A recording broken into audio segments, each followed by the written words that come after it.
John Q really is a first of its kind. It's a municipal participation corporation created here in Manitoba to solve some of the challenges that were inherent in municipalities. We've seen through the process that they've undertaken with their daycare projects how effective that process can be.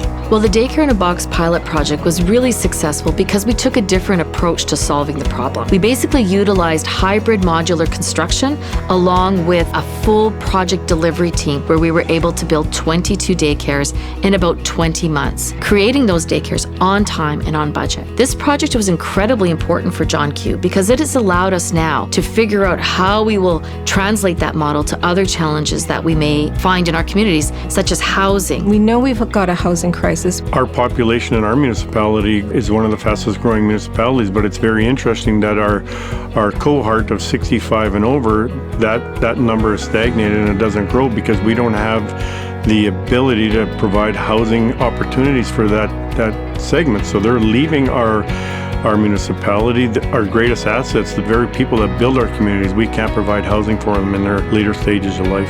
Interestingly enough, I think that we could use that very same model to create housing opportunities within the capital region or beyond. We have proven that we can get experts in engineering, architecture, and all of that all in one room, create a team approach that will satisfy the requirements of getting the build done and use public funds in a respectable way, create efficiencies, and actually get the project built.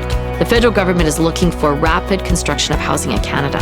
We're perfectly positioned to do that at John Q. I think housing is where it would work even better. The private sector, our members, work in the same municipalities and can really see the unique perspective that John Q can provide in terms of some of the barriers that municipalities have in terms of attracting and getting projects of that nature, not just up and running, but all the way through to completion, and doing it in a much more timely fashion than you'd see if they weren't involved. When it comes to mass construction, it requires an immediate response.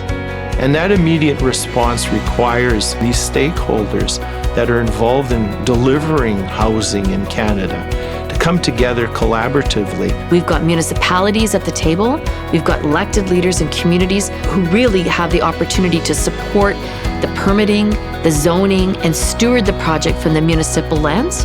We've also got access to our experience with modular hybrid construction and with continuous improvement approaches around building design and pre-approved plans. We see certainly the value in that type of structure, but also the opportunities that working together like that can provide. I believe at John Q we're perfectly positioned to begin this project and to begin this project now. It's the ability of the team to bring forward a procured construction process to achieve a timeline. We cannot meet the demand if we keep building conventionally.